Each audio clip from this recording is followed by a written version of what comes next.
We close, as always, with Fridays with Thurber, and at the beginning, a note of thanks to the master in this field. 40 years ago, William Wyndham starred in a wonderful series on NBC based on Thurber's writings and drawings called My World and Welcome to It. And he had a one-man stage show later televised by PBS, which was, in fact, not just my real introduction to Thurber, but planted the seed of daring to read him aloud. Mr. Wyndham has sent me a copy of that PBS show, which I hadn't seen since 1977 or so, along with a note. So if I do this any better than usual tonight, it's because of him. Thank you, sir, for then and for now, and we dedicate tonight's effort to Edith Rumham. I read, as usual, from the Library of America, Thurber Writings and Drawings, edited by Garrison Keillor.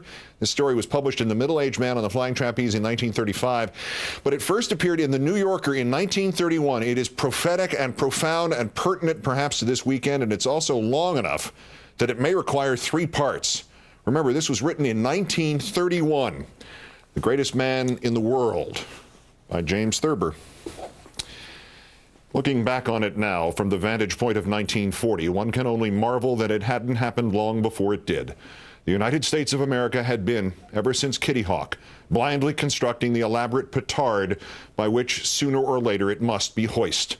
It was inevitable that someday there would come roaring out of the skies a national hero of insufficient intelligence, background, and character, successfully to endure the mounting orgies of glory prepared for aviators who stayed up a long time or flew a great distance. Both Lindbergh and Byrd, fortunately for national decorum and international amity, had been gentlemen.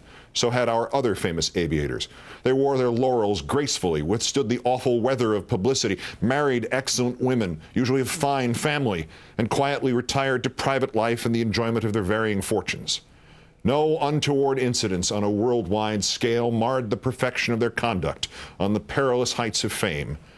The exception to the rule was, however, bound to occur. And it did, in July 1937, when Jack Pal Smirch, erstwhile mechanic's helper in a small garage in Westfield, Iowa, flew a second-hand, single-motored Breasthaven Dragonfly 3 monoplane all the way around the world without stopping.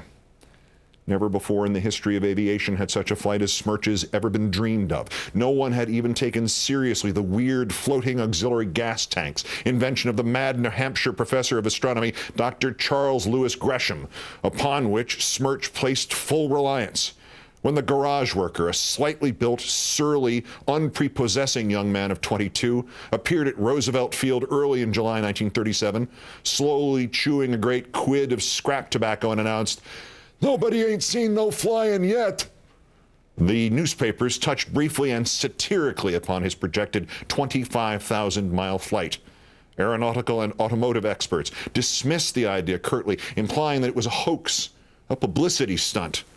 The rusty, battered, second-hand plane wouldn't go. The Gresham auxiliary tanks wouldn't work. It was simply a cheap joke. Smirch, however, after calling on a girl in Brooklyn who worked in the flap-folding department of a large paper box factory, a girl whom he later described as his sweet patootie, climbed nonchalantly into his ridiculous plane at dawn of the memorable 7th of July, 1937, spit a curve of tobacco juice into the still air, and took off, carrying with him only a gallon of bootleg gin and 6 pounds of salami.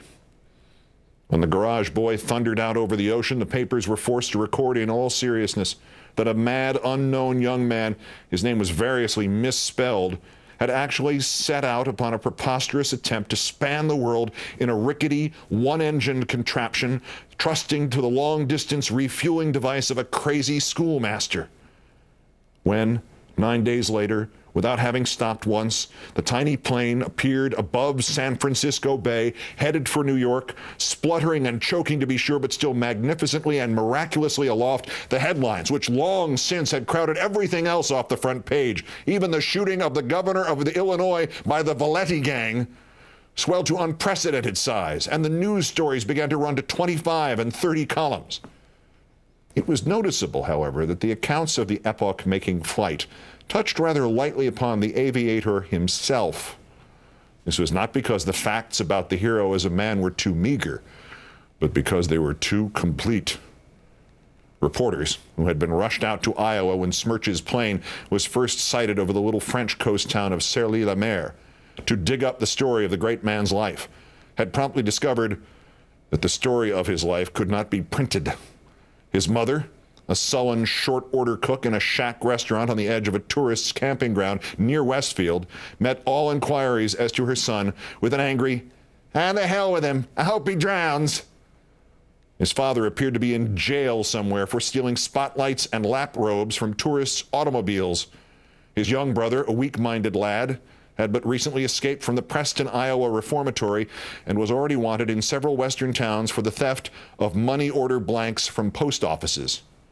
These alarming discoveries were still piling up at the very time that Pal Smerch, the greatest hero of the 20th century, blear-eyed, dead for sleep, half-starved, was piloting his crazy junk heap high above the region in which the lamentable story of his private life was being unearthed, headed for New York and a greater glory than any man of his time had ever known.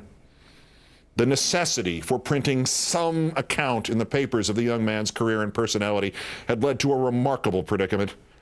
It was, of course, impossible to reveal the facts, for a tremendous popular feeling in favor of the young hero had sprung up like a grass fire when he was halfway across Europe on his flight around the globe. He was therefore described as a modest chap, taciturn blonde, popular with his friends, popular with girls.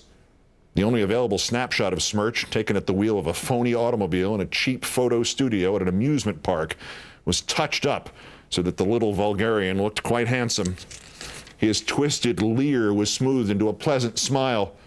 The truth was, in this way, kept from the youth's ecstatic compatriots. They did not dream that the Smerch family was despised and feared by its neighbors in the obscure Iowa town, nor that the hero himself, because of numerous unsavory exploits, had come to be regarded in Westfield as a nuisance and a menace. And that's where we'll leave it for tonight and resume next week with part 2 of The Greatest Man in the World by James Thurber.